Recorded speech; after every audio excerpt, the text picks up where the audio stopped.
Good morning, students. Now we will continue the same chapter, directing. We were reading the elements of our directing. The supervision we have done, and second motivation we have started. So in the motivation, features of motivation and hierarchy theory of a Maslow we have already done. Now to motivate the employees, some type of the incentives are given to them. Some incentives are financial, monetary incentives, whereas some are non-financial, non-monetary incentives. So first of all, let's start with the financial incentives or monetary incentives. First of all, understand the meaning of the incentive. Incentive can be defined as a monetary or non-monetary reward offered to the employees by contributing more efficiently. Incentive can be extra payment or something more than the regular salary. And incentives always acts as a good stimulator or motivator because it encourages the employees to improve their efficiency level and reach the goal of the organization. So the common type of incentives, financial and non-financial. So first let's start with the financial monetary incentives. The reward or the incentive which can be calculated in terms of money is known as monetary incentive, and these incentives are offered to employees who have more physiological, social and security need active in them.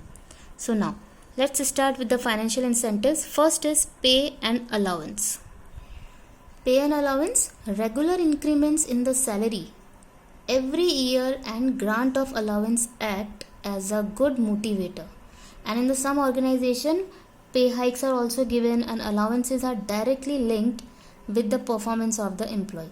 So to get the increment and allowance, employees always perform to their best ability. Second one is profit sharing. Profit sharing, that means the organization's maximum offer share in the profit to the employees as a common incentive for encouraging the employees for working efficiently. Under profit sharing schemes, generally the companies fix a percentage of profit, and if the profit exceeds that percentage, then the surplus profit is distributed among the employees. That means some particular target is fixed by the organization. If they have achieved that target, so whatever the surplus profit comes to the company, that will be distributed among the employees. It encourages the employees to work efficiently and it increases the profit of the company so that they can get share in the profit. Third one is co-partnership. Co-partnership, that means sharing the profit does not give ownership, right? It does not give the ownership right to the employees. So many companies, they offer share in the management or participation in the management along with share in profit to its employees as an incentive to get efficient working from the employees. That means in the second one, profit was shared between among the employees, but profit sharing does not give you the right in the management, but or maybe the ownership right is not given. But some companies, they offer the share in the management with share in the profit also. This type of the things are given to the employees just so that they will start working more efficiently. And the co-partnership is offered by issue of shares. This type of the shares we have already done last years. Issue of the shares on exceeding a fixed target. That means convertible shares. Under stock option or under the co-partnership, the employees are offered company's shares at a set price which is lower than the market price. So this is your co-partnership in which the shares of the companies are given to the employee, but the price of those shares are lower than the market price. Next financial incentive is bonus. Bonus is one-time extra reward offered to the employees for sharing high performance, and generally when the employees reach their target or exceed the target, then they are paid extra amount which is called bonus. And bonus is also given in the form of a free trips to the foreign countries, paid vacations or other things also.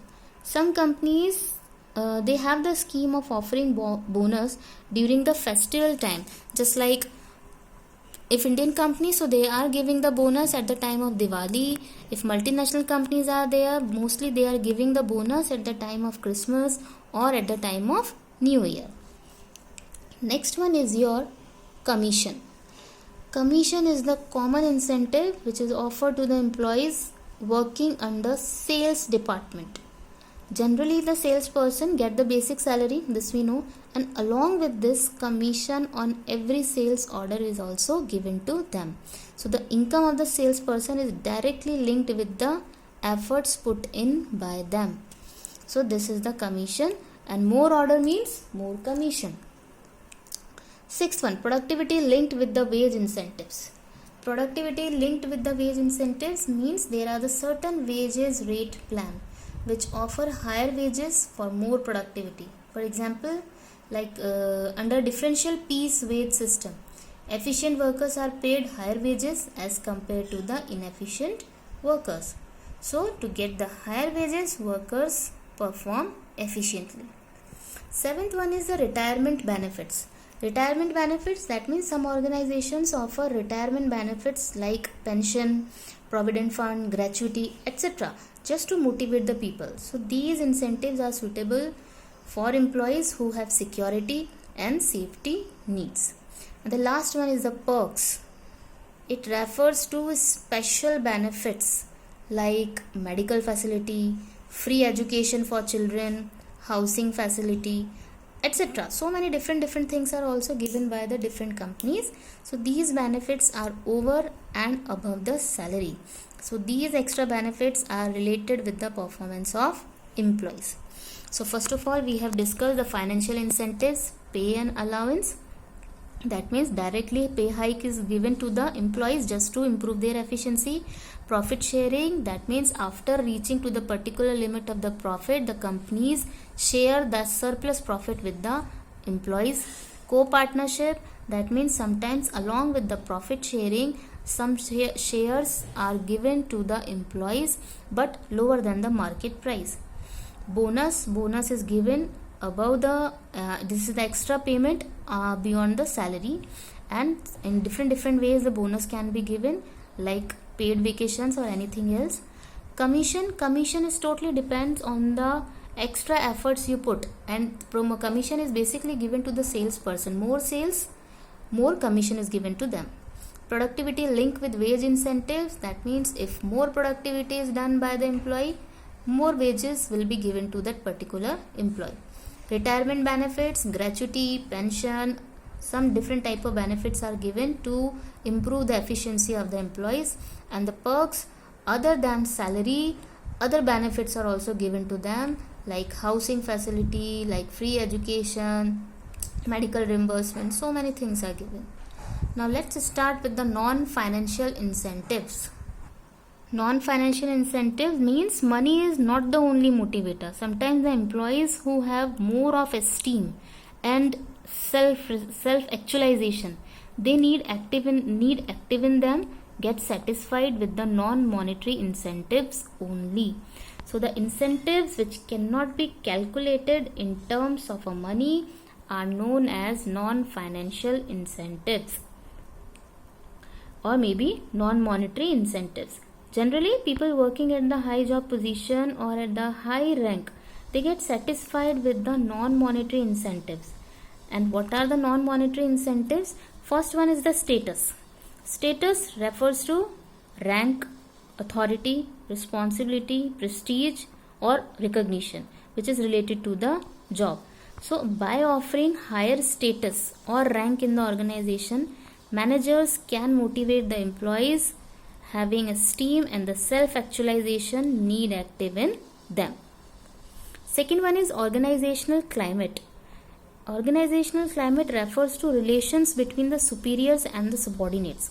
So these are the characteristics which describe an organization, and these characteristics have direct influence over the behavior of a member. So a positive approach adopted by the manager creates better organizational climate, whereas negative approach may spoil the climate of organization.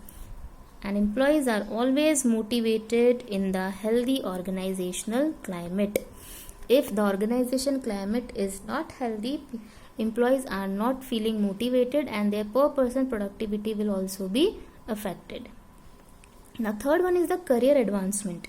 Managers must provide promotional opportunities to employees, and whenever there are the promotional opportunities, employees improve their skills and efficiency with the hope that they will be promoted to high level. And promotion is a very big stimulator or motivator which induces people to perform to their best level. This we have already done. Fourth one is the job enrichment. Job enrichment, employees get bored by performing routine jobs, so they enjoy doing the jobs which offer them variety and opportunity to show their skills.